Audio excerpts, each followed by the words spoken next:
Good evening. My name is Alan Clark, and I'm doing my final exam for Ethnic Studies 10. So I'm going to dive straight into it. What information did you find out about the field of Pan-African Studies from taking this course? The main important theory or information that stuck out with me throughout this course, and that I always even refer to in my document analysis that you'll see, is Booker T. Coleman's theory regarding the last stage of the Ice Age, the warmth specifically, and his theory and how he proves about how the African had to depigmentate their skin into the white color, or to the white human being that the Eurocentric education prevails or tells us about. So that study is always interesting and comes about when it comes about to me, as well as the women pharaohs, as well as women kings that I've learned about. I didn't realize their importance was so high as far as the military standard, or as far as just the kingdom's presence. They really looked forward towards the woman input, as well as research information, or just as the head general, pretty much the head of the snake is what I'm saying. But women mattered, extremely important in African studies, as were in the Eurocentric education or Eurocentric point of view. As you can see, they've kept women down, or kept women at below a certain point, and even to this day they still fight the setbacks that they had to deal with. So now my next topic is list some major points that highlighted the relationship between this course and the Afrocentric idea in education regarding the themes and topics discussed. Well, first, I want to say, multiple times in this class we've had correlations of, for example, of the Eurocentric system or education copying or tweaking an Afrocentric based idea or method. For example, the three government branches, we went over a day in class, and we was able to see how they got a similar system from the three government branches, as well as certain law or amendment systems.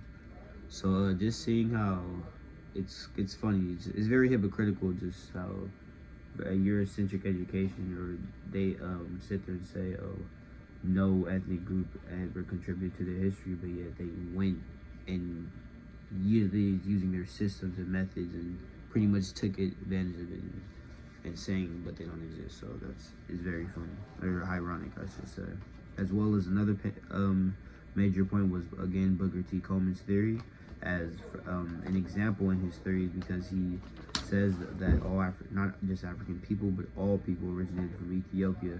And since all people originate from here, that means this education can apply to all people and not just black people, which exactly fits the Afrocentric education, or its goal and objective, because the whole point is that the education needs to be able to be applied to every perspective of every different person from every group. And if each person cannot learn and benefit from that education regarding their origin accounts, then that education should not be the one taught. And so that's a very important point that I've learned. As well as, so the next point is, what information is of interest to this field of Africana studies? Well, obviously you have Booker T. Coleman's theory, just the African being he even says African and Black Point, African people were the only people existing at the time, as well as just the whole depigmentation process that occurred with their skin. Yeah, it's very interesting.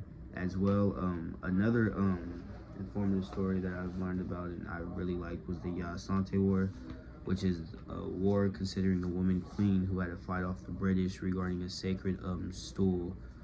And just that whole war and how it came about, as well as that, for example, woman king, or a woman had to stand up alone while her men chiefs, her men protectors, the men warriors of the kingdom were ready to surrender, and she had stood alone herself to fight off the British and start off a war, which ended up ending in her exilation due to capturing her daughter. But yeah, definitely inspirational, and yeah, it took a lot of courage, to say the least. But that story definitely inspires me.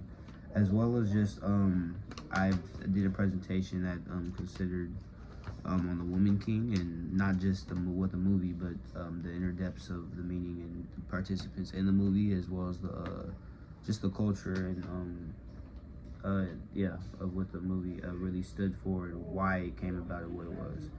And an interesting I thought was about the prisoners of wars that I found from the African kingdoms, as the African kingdoms would raid each other and raid each other's villages and take each other's people, and those which I called them slaves in the presentation. Those were actually prisoners of war, which were sold into a slave trade. And so it was just interesting to see that just to learn about the African kingdom's participation in the slave trade, as well as how they viewed each other as different. For example, we all could see them as black people, and it's easy for us to see them as the same, although although they were black people, they seen each other as different because they had some small differences, and they looked different, as well as they spoke different languages.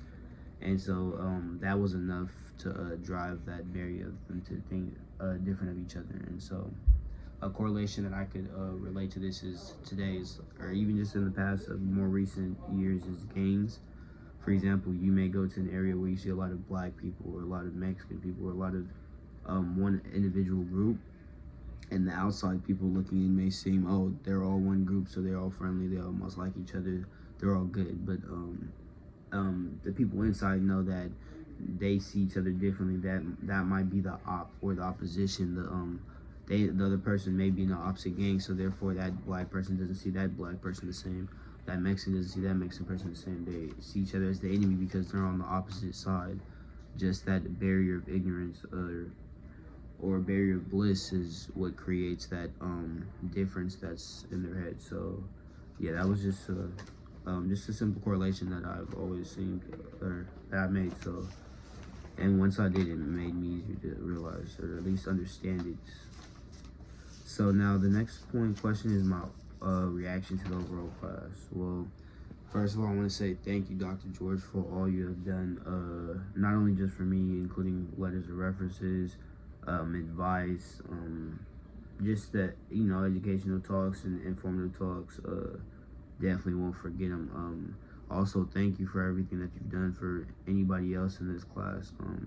I've loved the different energy that you brought to this class. Like I've said, coming from my field, and not even just my field, I've just never had a teacher that brought this different type of energy, and that showed this high level of passion and really caring for their students. So, and I really appreciate that, as well as your teaching methods were not only just unique, but very much more helpful than the average teaching method, the teaching style that's being passed and taught around today. So I very appreciate that.